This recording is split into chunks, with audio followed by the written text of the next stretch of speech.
Quero te deixar uma palavra que em um dos meus momentos devocionais, dentro dos meus devocionais em Atos, o Senhor me colocou no meu coração para compartilhar com a igreja, que está em Atos 12.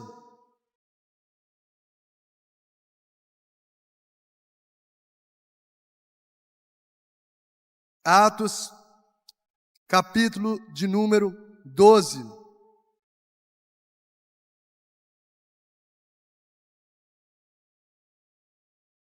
Glória a Deus.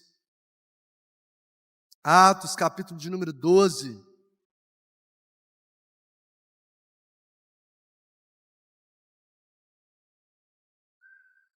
Deus é fiel. Os primeiros 11 versos, você pode permanecer assentado, pode trazer luz aí para a gente, para o pessoal ler a palavra.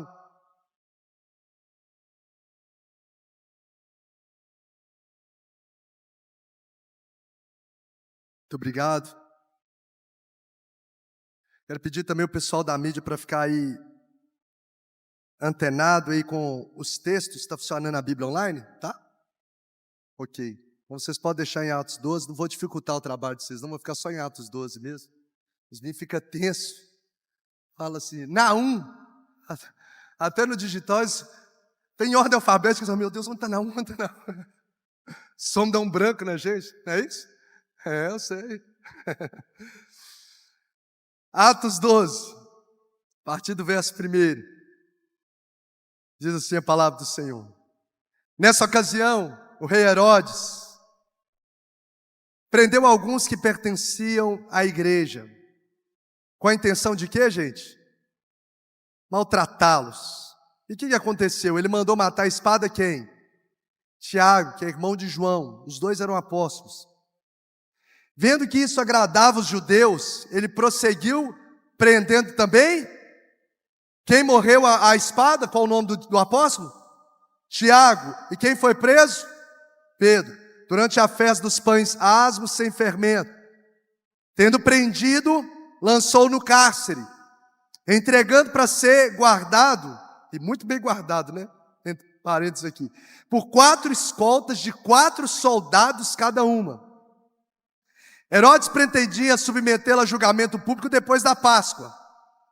Verso 5, a gente precisa ler juntos esse texto, esse versículo, mesmo com versões diferentes. Vamos lá, 1, 2, 3 e... Pedro então ficou detido na prisão, mas a igreja orava intensamente a Deus por ele. Mais uma vez, Pedro então ficou detido na prisão, mas a igreja orava intensamente a Deus por ele. Na noite anterior ao dia em que Herodes iria submetê-lo ao julgamento, uma noite antes, Pedro estava como? Dormindo entre 2 soldados, preso, com 2 algemas, e sentinelas montavam guarda à entrada do cárcere. Verso 7, repentinamente, apareceu um anjo do Senhor, e uma luz brilhou na cela. Ele tocou no lado de Pedro e o acordou: depressa, levante-se. Glória a Deus, disse ele. Então as algemas caíram dos pulsos de Pedro. O anjo lhe disse: vista-se e calce sandálias. E Pedro assim fez. Disse-lhe ainda o anjo: põe a capa e siga-me. E saindo Pedro seguiu, não sabendo que era real, o que se fazia por meio do anjo. Tudo lhe parecia uma visão. Passaram a primeira e a segunda guarda, e chegaram ao portão de ferro que dava para a cidade. Este se abriu por si mesmo para eles e passaram. Olha que milagre, gente. Tendo saído, caminharam ao longo de uma rua e de repente um anjo deixou. Verso 11. Então Pedro caiu em si e disse, vamos ler juntos? Agora sei, sem nenhuma dúvida, que o Senhor enviou o seu anjo e me libertou das mãos de Herodes e de tudo que o povo de judeu esperava. Agora, para a gente finalizar no final do capítulo 10, verso 21, fala aí desse Herodes que mandou matar, que mandou prender, o final desse moço, o final da história de vida dele, no capítulo 10. Capítulo 10, verso 21, capítulo 12, perdão, irmãos. Capítulo 12, verso 21. No dia marcado, Herodes, vestindo seus trajes reais, sentou-se em seu trono e fez um discurso ao povo. Eles começaram a gritar: é voz de Deus e não de homem. Visto que Herodes não glorificou a Deus, imediatamente um anjo do Senhor o feriu, e ele morreu comido por vermes. Verso 24 e último, nós vamos ler bem forte. Entretanto, a palavra de Deus continuava a crescer e a espalhar-se. Mais uma vez, entretanto, a palavra de Deus continuava a crescer e a espalhar-se. A última vez, entretanto, a palavra de Deus continuava a crescer e a espalhar-se. Muito obrigado, Jesus. Presente ao nosso coração é podermos ter acesso à Tua palavra, no nosso idioma, e termos a liberdade de nos reunirmos num lugar como esse, Deus, para podermos compartilhar, meditar na Tua palavra e ouvir a Tua voz e adorar o Teu santo nome. Muito obrigado. Prepare a nossa mente, aquiete a nossa mente. Tudo aquilo que possa gerar desatenção, dispersão, nós repreendemos em nome de Jesus. Tome a nossa mente, cativa a Tua presença e ministre aquilo que o Senhor tem preparado sobre a nossa mente e aplique nos nossos corações. O Senhor tem liberdade, porque essa casa é Tua, a igreja é do Senhor, o Senhor é o cabeça da igreja. Então tudo que lhe apraz, faça conforme o Teu querer, a Tua soberana vontade, e para a glória do Teu nome, assim oramos em nome de Jesus. Amém. Entretanto, a palavra de Deus continuava a crescer e a espalhar-se. Continuava a crescer e a espalhar-se. Toda jornada de crescimento, ela trafega por um processo muito dinâmico.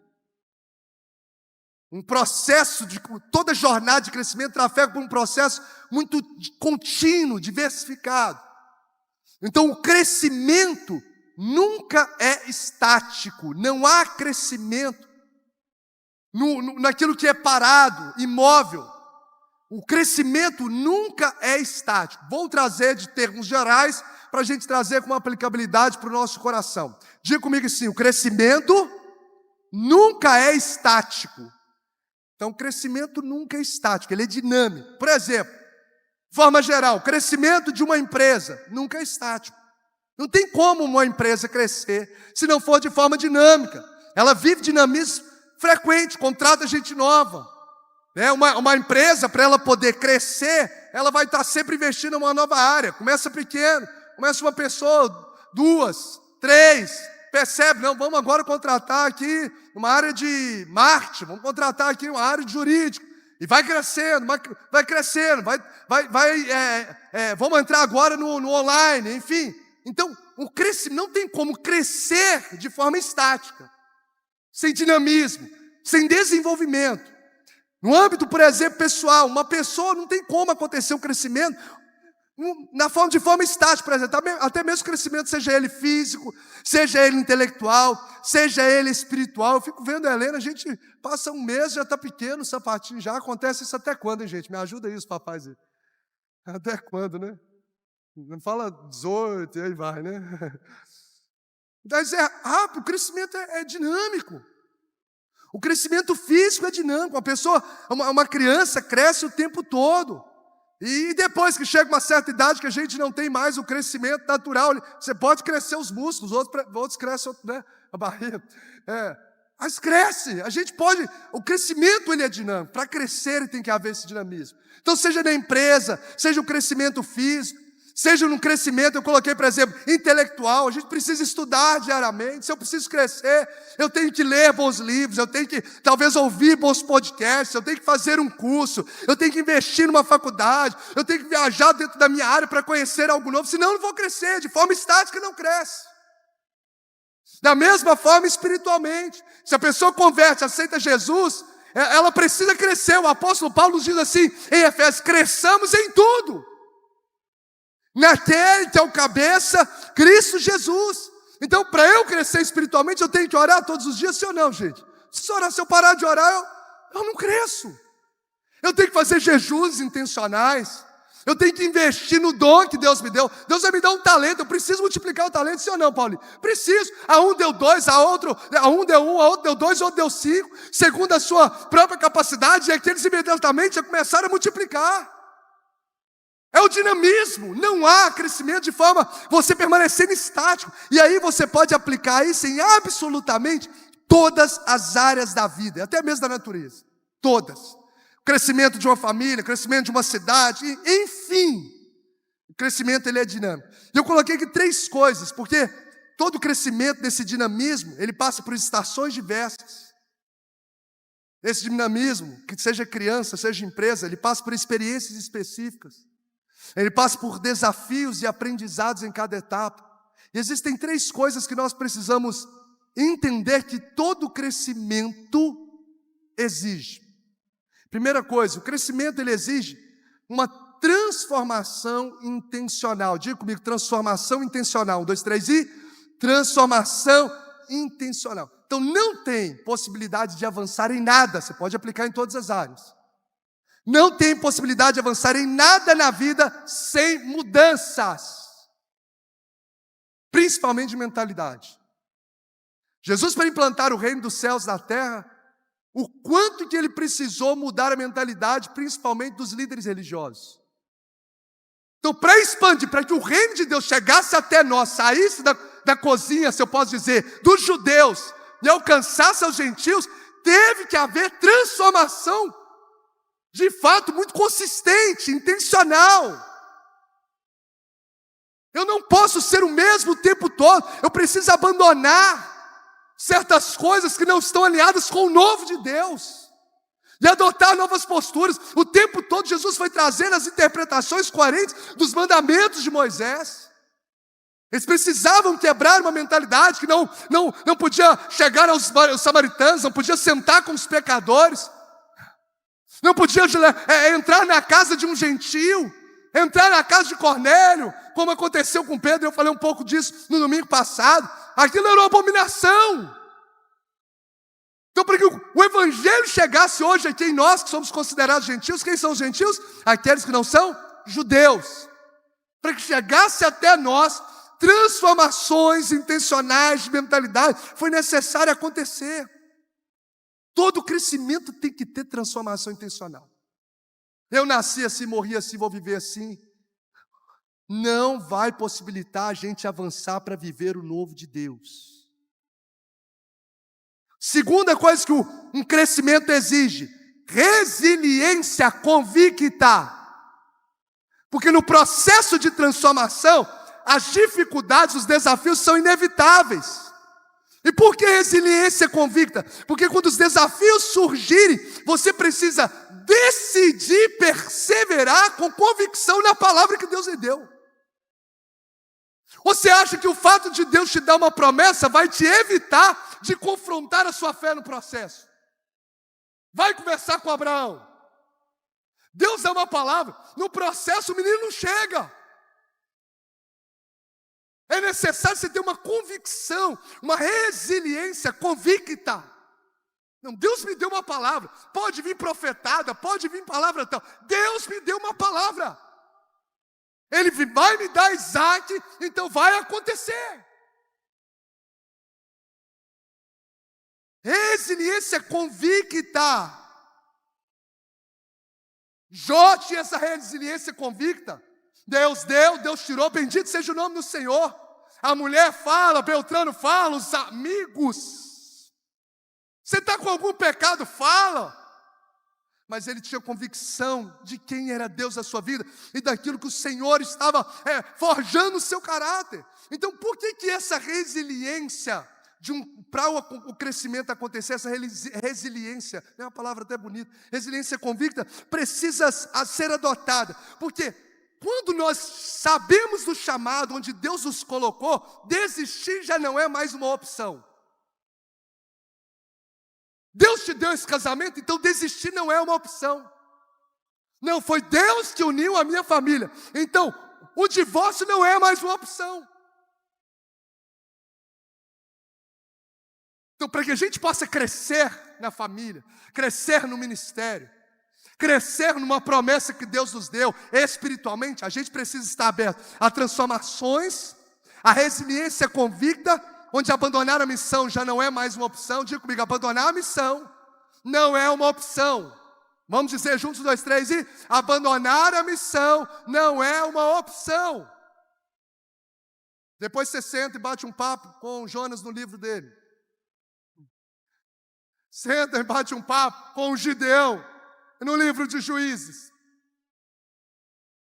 Abandonar a missão não é uma opção para quem entende esse crescimento em Deus. Caleb alcançou o que alcançou porque perseverou. E num trecho de Josué capítulo 14, em poucos versículos, você vai ver que a nota-chave do texto é justamente essa. O Caleb que recebeu a promessa e não morreu no deserto, porque muita gente soube da promessa, mas por não perseverar no momento da aprovação, não ter convicção absurda, não ter uma resiliência convicta, morreu no deserto. Morreu. Vai lá, não tem convicção na missão. Aí Moisés dá uma sumida lá para estar orando. Aí constrói o seu próprio bezerro de ouro. Não entende os processos, não tem convicção e abandona o barco. Então você vai ver aqui, por exemplo, Caleb, por 3 vezes nesse texto de Josué 14, fala, Caleb decidiu lá perseverar em seguir o Senhor. Perseverar em seguir o Senhor. Perseverou em seguir o Senhor. E foi isso que fez com que Josué e Caleb, só a nova geração, colocassem os pés da promessa. Então, para que a gente alcance o crescimento, o chamado de Deus, porque o chamado de Deus para todo mundo é crescer. Cresçamos em tudo. Cresçamos na fé. Você pegar o texto, nós formos trafegar sobre essa vertente bíblica, tem cresça na fé, cresça em amor, cresça na graça, cresça no conhecimento. Te dá o dom, chama você para crescer e multiplicar os dons. O chamado de Deus é para isso, mas a gente precisa ter. Crescimento existe, transformação intencional, resiliência convicta, abandonar a missão não é opção. E foco no propósito. Foco no propósito. O foco tem que estar no propósito. A gente só vai crescer e alcançar aquilo que Deus tem na nossa vida se a gente focar no propósito. Focar no que Deus falou. Para crescer de maneira significativa, tem que focar no porquê, o que nós fazemos, o que fazemos. Por que você está aqui? Por que você exerce o chamado? Por que você exerce o chamado de louvor, de voluntariado? Por que você exerce o chamado de mulher? Por que você exerce o ministério que Deus lhe confiou da intercessão? Por quê? É por causa dos homens? É por causa da aprovação dos homens? É por causa do título? É segundo as circunstâncias? Ou é para a glória de Deus? Quer comais, quer bebais, façais qualquer outra coisa. Se houver outro objetivo, abandone. Mas se o objetivo é a glória de Deus, você vai prosseguir até o fim e juntos vamos receber a coroa inacessível que nos está proposta. Foca no propósito. Olhe para a cruz. Aquele que perseverou até o fim. Aquele que morreu a morte de cruz e não deixou a injustiça dos homens. E não deixou as chibatadas dolorosas. Não deixou os espinhos se perfuraram, uma área altamente vascularizada como a fronte. Que não deixou com que as pauladas que recebesse na sua cabeça paralisasse a missão de amar a mim e a você até o fim. E por causa da perseverança dele na cruz do Calvário, nós estamos aqui e desfrutamos de um privilégio indescritível, que é ter livre acesso à presença dele, porque no dia da sua morte, o véu do templo foi rasgado de alto a baixo, e eu e você agora não precisamos de um sumo sacerdote sacrificar animais para nos apresentarmos diante da presença dele, mas você no lugarzinho onde você está, eu no lugar onde eu estiver, nós juntos podemos acessar o trono da glória, da presença de Deus. Você pode adorar, glorificar, aplaudir e acessar esse lugar com sua adoração. Oh Jesus! Então, gente, vai vir luta, vai vir difamação, vai vir injustiça, vai vir perseguição. Se você entender isso, não, eu preciso ter uma resiliência convicta. Abandonar na missão não é uma opção. Eu tenho foco no propósito. É como Jesus, é como a igreja primitiva. A gente não vai paralisar. Sabe, quando Deus estava trazendo isso no meu coração, Deus colocou, eu assim creio. E tem gente fiel que está aqui, não está entendendo por que está passando por várias fases desafiadoras da sua vida. Eu sou fiel, Senhor, não estou entendendo porque eu estou vivendo fases desafiadoras. Eu estou fiel, eu caminho contigo, o Senhor me conhece, tenho as minhas falhas, tenho as minhas dificuldades, os pecados, como todos os seres humanos que estão nessa terra, mas eu não estou entendendo que nessa fidelidade eu estou passando por tantas fases desafiadoras. Pessoas que estão aqui nessa noite e estão dizendo: Senhor, eu tenho andado contigo, mas eu tenho enfrentado tantos desafios, e Deus colocou no meu coração para dizer para vidas aqui: sabe o que está acontecendo? Deus está te esticando. Deus está te esticando. Diga para quem está do seu lado: Deus está esticando por dentro, porque vem uma expansão por fora. Diga para quem está do seu lado: Deus está esticando você por dentro, porque vem uma expansão para acontecer por fora. Eu creio. Você pode dizer aí: Deus está te esticando. Diga para quem está à direita, diga para quem está à esquerda: Deus está te esticando, Deus está te expandindo aquilo que Ele entregou. Porque para uma expansão externa acontecer, aleluia, Deus começa a nos esticar por dentro. E eu creio que Deus tem confiado a vidas um chamado de expansão neste lugar. O Senhor tem confiado, e eu quero declarar isso sobre vidas. Deus tem confiado um chamado de expansão. E se você sabe que não tem a ver com sua ambição, tem a ver com o propósito de Deus. Não é você nem você nem pediu. Tem gente que eu nem pedi isso, eu não me sinto preparado. É justamente por isso.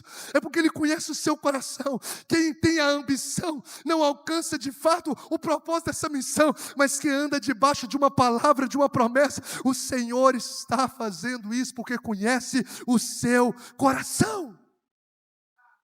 Igreja primitiva, você olha para esse livro de Atos, uma igreja que nós falamos no início agora, altamente dinâmica, a vida cristã deles altamente dinâmica, uma igreja que tem um crescimento exponencial, mas uma igreja que foi esticada por Deus, teve que lidar com desafios fortíssimos.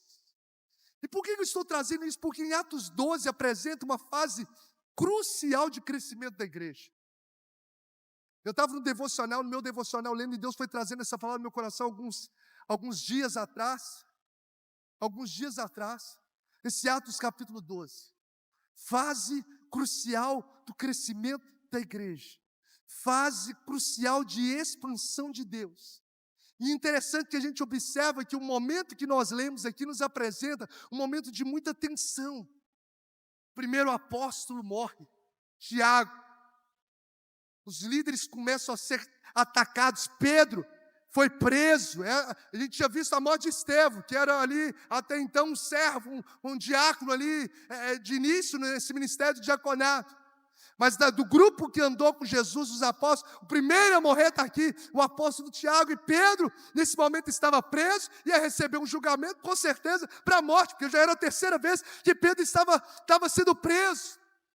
Só que no meio dessa tensão, preste atenção, em um cenário de oposição, nós vemos um dos maiores marcos da expansão da igreja. No cenário de tensão, eu não sei se você está vivendo lutas e provações, mas tome isso no seu espírito. Num cenário de tensão, num cenário de oposição, nós vemos um dos maiores marcos de expansão da igreja. Atos 10, o último verso nós lemos. Entretanto, verso 24, entretanto a palavra de Deus, entretanto, ou seja, apesar das oposições, apesar da morte, apesar da prisão, a palavra de Deus continuava a crescer, e aí espalhar-se para todo lugar. É interessante que no momento da oposição, diante dessas dolorosas experiências da morte do apóstolo, e da prisão de Pedro e Tiago, e a prisão de Pedro, preste atenção, não foram os inimigos que se multiplicaram, o que multiplicou foi a palavra de Deus.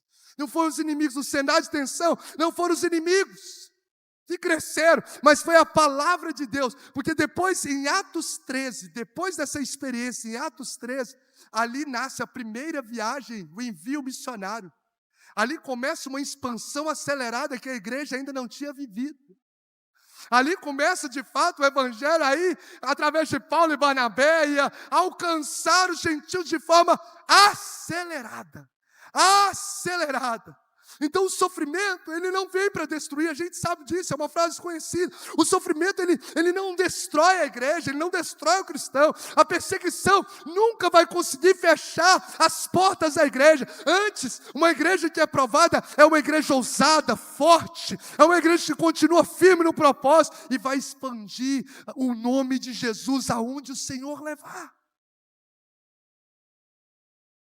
Todo mundo quer crescer, sim ou não? A gente vai lendo esse texto assim, vai diminuindo a força do sim. Né? Todo mundo quer crescer em Deus, sim ou não? Sim. Ninguém casa para não crescer na vida. Ninguém assume um chamado para não crescer em Deus. Ninguém quer caminhar uma vida medíocre. Todos nós queremos. Agora, eu quero trazer alguns pontos aqui nesse texto. Você pode anotar.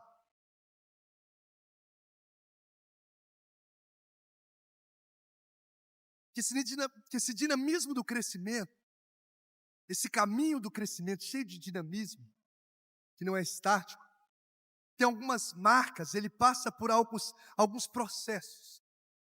E é interessante você entender isso, porque nessa dimensão do crescimento, seja familiar, espiritual, ministerial, eclesiástico, profissional, a gente precisa entender isso.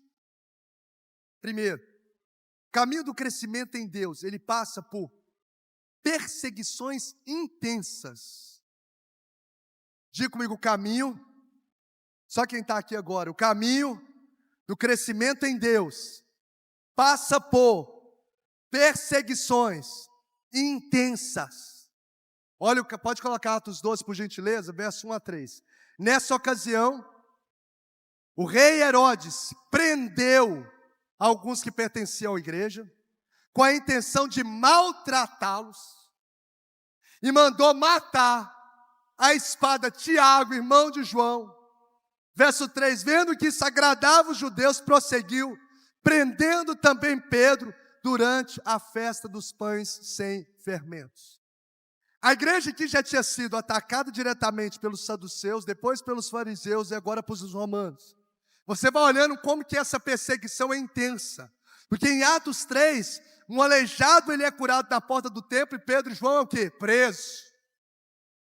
Você vai ver em Atos 5, que eles não só prendem a Pedro e João, Atos 5, verso 18, mas diz agora que todos os apóstolos são presos, processo de crescimento, para o evangelho chegar até nós. Se você ler Atos 7, o texto que nós ministramos, Estevão é apedrejado, agredido e morto. Se você olhar Atos 8, agora já não são só os líderes dos apóstolos, mas a igreja também é perseguida. O texto diz em Atos 8, que toda a igreja, levantou-se uma grande perseguição contra toda a igreja. E é aquele momento que o povo se espalha. Aí chega agora em Atos 12, eu falei de Atos 2, falei de Atos 3, melhor dizendo, Atos 5, Atos 7, Atos 8. Agora em Atos 12... eles não só prendem todos os apóstolos, conforme Atos 5 só prendeu, mas agora começa a matar. Mata o João, melhor dizendo, mata o Tiago, que é irmão de João. E certamente, como não podia fazer ali nenhum ato de matar ou de julgar no período da festa dos pães asmos, eles iam matar Pedro. Tanto que o anjo chega um dia antes. Um dia antes de ele ser colocado a julgamento público, certamente para ser morto. O anjo chega um dia antes para livrá-lo. Então você vai ver que essa perseguição, essas perseguições só vão se intensificando. Essas perseguições só vão aumentando. Pedro já tinha sido preso 3, essa era a terceira vez, ele já tinha sido preso 2 vezes. O que nos faz olhar com temor no coração, mas com o coração ao mesmo tempo segurado na palavra, que toda expansão significativa enfrenta oposições intensas. Toda expansão significativa enfrenta oposições intensas. Todo crescimento expressivo vai encarar resistências. Entenda isso da sua caminhada com Deus. Entenda isso da sua caminhada ministerial. Entenda isso da sua caminhada profissional dentro da sua empresa. Vai lá, Daniel. Começa a ser um queridinho do rei. Começa a trabalhar genuinamente em fidelidade. Vai lá, José, começa a colocar as mãos em tudo, e tudo quando José faz, prospera. eles vão preparar algo. Vai lá, Daniel, eles vão te jogar dentro da cova. E o interessante é que nesses textos bíblicos a gente vê que a inveja é um dos maiores vermes que corrói a alma dessas pessoas que querem travar o crescimento. E um coração adoecido pela inveja, ele não consegue encontrar a felicidade da felicidade do outro. Não consegue encontrar. Uma pessoa que... Gente, a gente precisa blindar o nosso coração, porque a gente só vê como aquele que é perseguido, mas a gente precisa olhar o nosso coração, se a gente não está se portando como os colegas de Daniel, como os que trabalhavam com José, como os judeus que se levantaram contra Jesus. Porque um coração adoecido pela inveja, ele celebra a desgraça do outro. Não passou, não tirou a nota maior, não conseguiu bater a meta, celebra, cuidado! A gente precisa blindar o nosso coração. Então, se eu e você, oh meu Deus, nos livra. Sabe, irmãos, os irmãos conhecem, nós não estamos aqui para pegar um evangelho que vai trazer muitas vezes conforto, mas que vai deixar você distante da realidade do céu. Mas é um evangelho que nos confronta, mas nos alinha ao céu, ao chamado de Deus, ao evangelho, à palavra genuína. Então o Senhor precisa sondar o nosso coração, porque o invejoso ele não suporta ver o outro crescer. Então, quando você estiver vivendo talvez o crescimento em Deus, seja em qual área for, profissional, pessoal, estudantil, em qualquer área, se prepare, porque infelizmente vão encarar perseguições de corações doentes. Prepare-se mentalmente, prepare-se, melhor dizendo, emocionalmente e espiritualmente. Mas o que eu gostaria de deixar para o seu coração é que diante das perseguições em Deus, não deixe a sua fé esmurecer, não deixe gente doente te adoecer. Não deixe gente com a alma doente te adoecer. Não permita que o seu coração seja adoecido pelo coração adoecido do outro. E guarde na sua mente ao olhar para Atos 12. E enche o seu coração de expectativa ao olhar para Atos 12. E ter a certeza que a oposição pode resistir o avanço da igreja, do servo de Deus, mas jamais prevalecer. Ela pode se levantar, mas não pode prevalecer, porque como disse Jó, os planos de Deus não podem ser frustrados. Não podem ser. Pode vender José por inveja para a caravana de ismaelitas, mas Deus vai fazer com que essa caravana traga José para mais próximo da promessa, do propósito e do chamado dele. Então não permita isso adoecer o seu coração, não permita isso paralisar o chamado de Deus. Porque faz parte do crescimento em Deus, as perseguições que são intensas. Deus está forjando o nosso caráter, Deus está forjando o teu caráter, Deus está forjando o meu caráter, Deus está fortalecendo a nossa fé. Então o processo de crescimento passa por perseguições intensas, que tentam amedrontar o nosso coração. Mas o processo de crescimento, segundo aprendizados que nós temos, é que o processo de crescimento em Deus passa também por orações fervorosas. Você quer ver uma pessoa que cresce em Deus? Converse sobre a vida de oração dela. O processo de crescimento em Deus passa por perseguições intensas? Passa. Pode conversar com qualquer personagem bíblico. Conversar quando eu digo, você sabe, né? Leia a palavra. Mas passa também por orações fervorosas. Atos 12:5 diz assim, ó, Pedro ficou detido na prisão, mas a igreja, o quê? Orava intensamente a Deus por ele. Dissede Mid, pode deixar Atos 12:5. Pedro ficou detido na prisão, mas a igreja orava intensamente a Deus por ele. Esse é o ponto central desse texto, gente. A igreja em oração. Cristãos em oração. Atos 2, o Pentecoste, que tanto deixa os nossos olhos estatalados, que deixa o nosso coração afogueado, gerado em oração. Se você ler Atos 1, verso 14, verso 24, você vai ver que a igreja está reunida em oração, porque o que Deus faz manifestar dos céus é gerado por joelhos que se dobram em oração.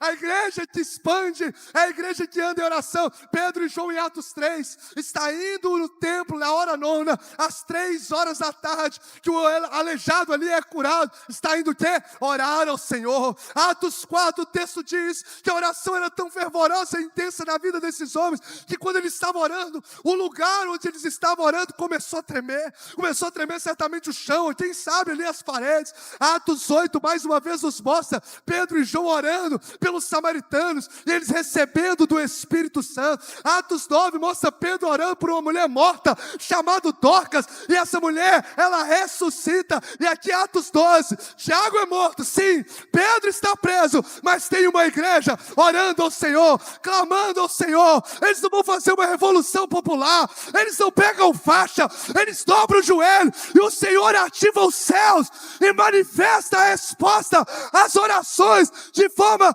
sobrenatural. Oh, meu irmão, você está orando aqui, o Senhor está enviando um anjo lá na sua casa, a igreja está orando aqui, e o anjo do Senhor está entrando lá na prisão. Você está orando aqui, o Senhor está enviando um anjo em hospitais, o Senhor está enviando um anjo em lares, está enviando um anjo em outras cidades, o Senhor está enviando anjos em outras nações para operar o sobrenatural. Se você quer dar uma salva de palmas para Jesus, celebra, receba essa palavra no nome de Jesus. Oh, eu creio em Jesus. Então guarde no seu coração. Thomas Watson diz assim, o anjo chamou Pedro na prisão, porque o anjo chegou lá e despertou, mas foi a oração que foi buscar o anjo. O anjo foi lá acordar Pedro, mas quem foi chamar Pedro, quem foi tirar o anjo do céu, foi a oração do povo. Então não tem como a gente expandir saudavelmente sem uma vida de oração inegociável. Olha o que Deus trouxe ao nosso coração. Se você tem crescido em alguma área, mas isso tem afetado a sua vida de oração, você precisa rever a sua expansão. Uma palavra que Deus pediu para entregar para você. Se você tem crescido em alguma área, não sei, em alguma área, mas isso tem afetado veementemente a sua vida de oração, você precisa rever sua expansão, porque em expansão em Deus tem perseguição, sim, mas tem oração incessante. Então, quando a vida de oração, queridos, ela é negligenciada, quando ela é abandonada, o nosso crescimento ele vai ficar vulnerável. Vulnerável a qualquer momento. E eu louvo a Deus por essa casa, porque eu tenho visto Deus despertar e dar estratégias de oração. Deus levantando o povo, ministério de intercessão gerado estratégias, intercessores em cada ministério, quase 100 intercessores orando semanalmente, pessoas lá na quadra orando. Quarta-feira estava acontecendo um culto ali, gente orando, lá na quadra gente orando, o Senhor movendo a igreja em oração. Meu irmão, eu creio que as portas do inferno não podem prevalecer contra a igreja do Senhor. Deus vai gerar despertamento para ativar esse crescimento. Deus vai gerar despertamento na nossa vida de oração. Deus está dando um grito em corações. Você precisa voltar ao secreto, porque o seu crescimento começou comigo. Mas se você está esquecendo do secreto, reveja os pilares, os princípios, faz o lugar de volta, porque lá é o lugar onde Deus vai te fortalecer. Perseguições intensas, orações fervorosas. O texto fala no grego que essa oração intensamente é justamente com fervor. Então, crescimento em Deus em qualquer esfera passa por injustiças, ou melhor dizendo, por perseguições intensas, por orações fervorosas. Anote aí, por sobrenatural inesperado. Por isso você não precisa temer. Porque quando a gente está crescendo em Deus, uma marca do nosso crescimento em Deus em qualquer área é o sobrenatural esperado. Coloca para mim o verso de número 7. Atos 12, 7. Receba isso no seu espírito, receba isso no seu coração. Atos 12:7, a igreja orava, Deus envia um anjo na prisão. E o verso de número 7, vamos ler juntos, 1, 2, 3, e a primeira palavra, repentinamente, mais uma vez, repentinamente, apareceu um anjo do Senhor. E uma luz brilhou na cela, aquela cela escura muda o cenário repentinamente. Oh, glória! O cenário muda repentinamente. O cenário de morte recebe vida repentinamente. O cenário de morte recebe vida repentinamente. O cenário de destruição, de medo, recebe vida repentinamente. O anjo tocou no lado de Pedro e o acordou dizendo: depressa, levante. As algemas caíram e Pedro foi liberto da prisão e da artimanha dos homens. Porque quem cresce em Deus, debaixo de oração, prepare-se, o sobrenatural vai chegar inesperadamente na sua vida. Quando você menos imaginar, você está orando, o cenário vai mudar. O cenário da empresa vai mudar. Eu estou fiel a Deus, continue. O cenário do seu casamento vai mudar. O cenário dessa enfermidade, esse dia, oh Senhor, o Senhor vai mudar o cenário de morte e vida, na saúde. Traga vida, traga vida, traga vida, traga vida, traga vida.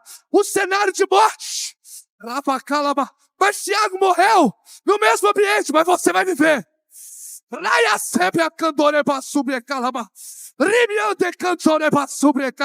Senhor vai mudar o cenário de forma repentina.